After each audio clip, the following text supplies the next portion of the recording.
আসসালামু আলাইকুম প্রিয় দর্শক শ্রোতা, আশা রাখি আপনারা সকলেই ভালো আছেন। প্রিয় দর্শক, সারা দেশে যে অবস্থা এখন বিরাজ করছে, আইন শৃঙ্খলার পরিস্থিতি মারাত্মকভাবে ব্যাহত হয়েছে, মারাত্মকভাবে অবনতি হয়েছে। আইন শৃঙ্খলার এত বেশি অবনতি হয়েছে যে রাতে তো চলাফেরা করা তো কঠিন হয়ে দাঁড়িয়েছে এবং দিনের বেলাও এখন চলাফেরাটা কঠিন হয়ে দাঁড়িয়েছে। চারিদিকে যেভাবে চিন্তায় রাহাজানি, খুন, ধর্ষণ, বাস ডাকাতি, অফিস আদালত ডাকাতি, বিভিন্ন প্রতিষ্ঠান ডাকাতি একদম হরহামেশা শুরু হয়ে গেছে। সারা দেশে এমন একটা আতঙ্ক বিরাজ করছে যে সাধারণ নাগরিক হতে শুরু করে উচ্চ শ্রেণী পর্যন্ত সকলেই কিন্তু এখন নিরাপত্তাহীনতায় ভুগছে। আপনারা দেখতে পেয়েছেন, এর ফলে বৈষম্য বিরোধী ছাত্র আন্দোলনের পক্ষ থেকে জোরালো আবেদন জানানো হয়েছে যে বর্তমান স্বরাষ্ট্র উপদেষ্টা লেফটেন্যান্ট জেনারেল অবসরপ্রাপ্ত জাহাঙ্গীর আলমকে যাতে অপসারণ করা হয়। তিনি দায়িত্ব নেওয়ার পর থেকে এখন পর্যন্ত কেন এত দীর্ঘ সময়ও বাংলাদেশের আইন শৃঙ্খলা পরিস্থিতির উন্নতি হয় নাই, এই নিয়ে যখন স্বরাষ্ট্র উপদেষ্টাকে তলব করা হলো, তাকে চাপ প্রয়োগ করা হলো এবং চারদিক থেকে যখন উনি বিভিন্ন রকমের বিভিন্ন প্রতিষ্ঠান থেকে চাপ উপলব্ধি করছেন, তখনই তিনি আর বারিধারা ডিওএইচএসে রাতে অর্থাৎ মধ্যরাতে তিনি সাংবাদিক সম্মেলন ডেকেছেন এবং সেখানে জরুরি ভিত্তিতে তিনি অনেকগুলো বার্তা তিনি সাধারণ জনগণ নয়, শুধু সারা বাংলাদেশের সকল রাজনৈতিক দল, সকল মানুষের উদ্দেশ্যে তিনি কড়া বার্তা দিয়েছেন। তার কড়া বার্তা একেবারে উল্লেখ করা ছিল স্পষ্টভাবে, দায়িত্বহীন কণ্ঠে তিনি বলেছেন যে বাংলাদেশের আইন শৃঙ্খলা পরিস্থিতি অবনতি হতে দেয়া যাবে না। যে কোনো পরিস্থিতিতে তিনি এই অবনতি ঠেকাবেন এবং তিনি তার আইন শৃঙ্খলা বাহিনীকে তিনি কড়া বার্তা দিয়েছেন। তিনি বলেছেন সারা দেশে দিনে নয় রাতে নয়, যখন তখন যে কোনো পরিস্থিতিতে এই ধরনের অপরাধকে দমন করতে হবে, ছুটে যেতে হবে, তাদেরকে আইনের আওতায় আনতেই হবে এবং যদি এর পরেও কোনো আইন শৃঙ্খলা বাহিনী তাদের দায়িত্ব পালনে ব্যর্থ হয় তাহলে তাদের বিরুদ্ধেও তিনি কঠোর ব্যবস্থা নেবেন, এই হুঁশিয়ারি তিনি দিয়েছেন। সাংবাদিকদের বিভিন্ন প্রশ্নের জবাবে তিনি এও বলেছেন বাংলাদেশে এখনোতে অর্থাৎ মোটরসাইকেলে দুজনের বেশি আরোহী আরোহণ করতে পারবে না, তাদের মাথায় অবশ্যই হেলমেট থাকতে হবে। কোনো নারী আর ভয়ে থাকবে না, তারা নির্বিঘ্নে নিশ্চিন্তে চলাফেরা করতে পারবে। আপনারা দেখেছেন বাসে এবং বিভিন্ন জায়গায় যে নারীদেরকে শ্লীলতাহানি করা হচ্ছে।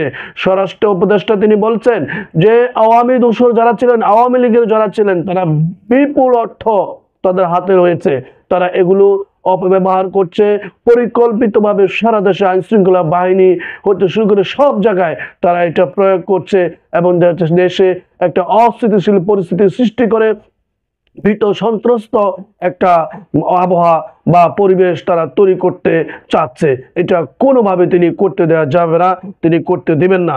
আইন শৃঙ্খলা বাহিনীর কর্মকর্তাদের তিনি নির্দেশ দিয়েছেন, তিনি বলেছেন তাদের টহল কঠোরভাবে জোরদার করার জন্য। এক সাংবাদিকের প্রশ্নের জবাবে তিনি বলেছেন যে সেনাবাহিনীকে তিনি ম্যাজিস্ট্রেটি পাওয়ার দিয়ে রেখেছেন। বলা হয়েছিল যে সেনাবাহিনী যখন তত্ত্বাবধায়ক অন্তর্বর্তীকালীন সরকার যখন দায়িত্ব নেন তখন কিন্তু তারা কিন্তু সক্রিয় ছিল, এখন ক্রমশ তারা কেন নিষ্ক্রিয় হয়ে গেল? তিনি বলছেন না, তারা তখন সক্রিয় ছিল, এখন নিষ্ক্রিয় থাকবে না, অবশ্যই তারা সক্রিয় হবে। যদি তা না হতো আইন শৃঙ্খলার আরো বেশি অবনতি হতো। তিনি সেটা তার পক্ষে তিনি ব্যাখ্যা দিয়েছেন।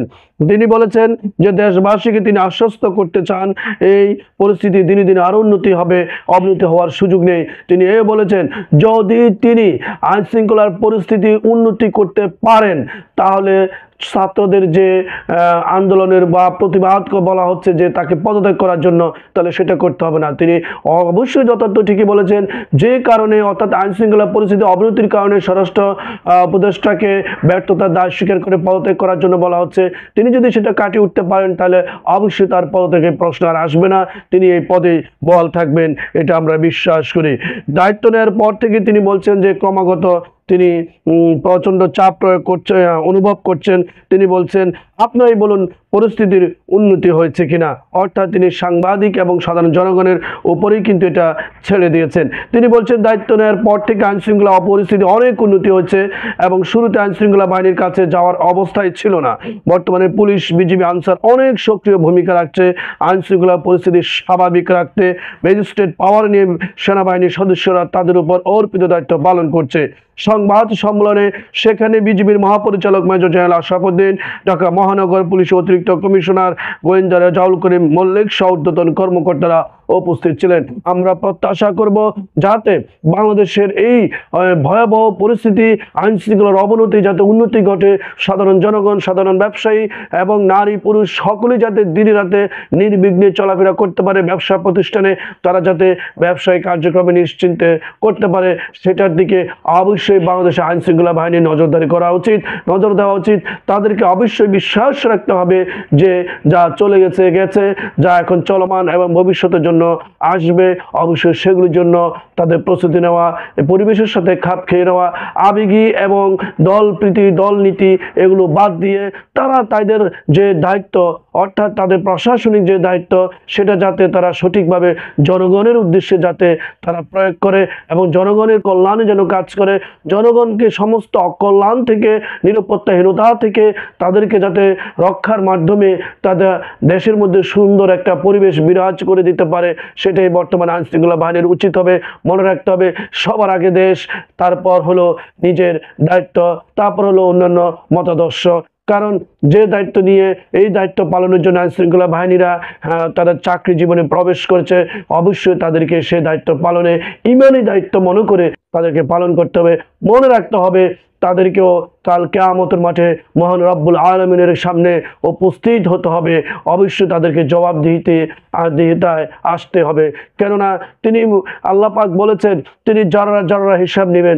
যে আল্লাহ পাক বলেছেন যে ধরুন একটা সুইয়ের আগায় যে এক ফোঁটা পানি পড়ে, সে এক ফোঁটার পানিও যদি যে হাজার লক্ষ ভাগ হয়, সেই ভোটারও আর মহান আল্লাহ তাআলা কি করবেন, হিসাব নেবেন। মনে রাখতে হবে মহান আল্লাহ তাআলা হিসাবের বাইরে কেউ যেতে পারবে না। অতএব যারা চাকরি করছেন, যারা এটাকে তাদের রোজগার হিসেবে পরিবার এবং নিজের ব্যক্তি জীবনে এটা ব্যয় করছেন, অবশ্যই সেটা হালাল পন্থায় ব্যয় করার চেষ্টা করতে হবে। মনে রাখতে হবে সমস্ত জাতি আপনাদের আইন শৃঙ্খলা বাহিনীর উপর চেয়ে আছে। আপনারাই পারেন বাংলাদেশকে সুন্দর একটা স্বাভাবিক পরিস্থিতির মধ্যে দিয়ে মানুষের নিরাপত্তাকে সমৃদ্ধ করতে, নিরাপত্তাকে সুশৃঙ্খলবদ্ধ করতে, মানুষকে শান্তির জায়গায় এনে দিতে। আমরা প্রত্যাশা করি স্বরাষ্ট্র উপদেষ্টা তিনি আরও কঠোর হবেন এবং তিনি আইন শৃঙ্খলা বাহিনীর প্রতিটা সেক্টরে, প্রতিটা জায়গায় তিনি নিজে নজরদারি রাখবেন এবং যে সকল আইন শৃঙ্খলা বাহিনী দায়িত্ব পালনে অবহেলা করবে তাদের প্রতি তিনি সাথে সাথে কঠোর আইনানুগ ব্যবস্থা করবেন। প্রয়োজনে তিনি তার পক্ষ থেকে একটা গোয়েন্দাগিরি নজরদারি রাখার চেষ্টা করবেন যে কোন কোন ডিসি, এসপি এবং কোন প্রতিষ্ঠান কোন কোন জায়গায় তারা দায়িত্ব পালন অবহেলা করছে, তারা দায়িত্ব পালন করতে চায় না, তারা এখনও বিগত সরকারের প্রেম প্রীতি ভালোবাসা নিয়ে তারা এখনও মুভমেন্ট করছে এবং প্রত্যাশা করছে অদূর ভবিষ্যতে তাদের সেই দল আসবে এবং তাদেরকে বিভিন্ন পদে পদান্বিত করে অলঙ্কৃত করবে। এই যে দিবা স্বপ্নে যারা রয়েছে তাদেরও ব্যাপারে ওনার নজরদারি বাড়াইতে আলাদা একটা টিম গঠন করে এই সকল আইন শৃঙ্খলা পরিস্থিতিতে যারা সামনে দায়িত্ব পালন করছে তাদের মধ্য থেকেও এই নজরদারি অবশ্যই রাখতে হবে। যখনই যে অ্যাকশন পাওয়া যাবে, ভুল পাওয়া যাবে, দায়িত্ব অবহেলা পাওয়া যাবে, অবশ্যই তার প্রতি যখন তিনি কঠোরভাবে তাৎক্ষণিক অ্যাকশন নেবেন তখন অন্যান্য যারা আছে তারাও কিন্তু সতর্ক হবে। আমরা প্রত্যাশা করি বাংলাদেশের আইন শৃঙ্খলা পরিস্থিতি স্বাভাবিক হবে এবং মানুষ নির্বিঘ্নে নিশ্চিন্তে তাদের জীবনযাপন করতে পারবে। ভালো থাকবেন, সুন্দর থাকবেন। আপনারা আপনাদের মতামত আমাদের কমেন্ট বক্সে জানাবেন। অবশ্যই আমার চ্যানেলটি সাবস্ক্রাইব করে আমাকে সহযোগিতা করবেন।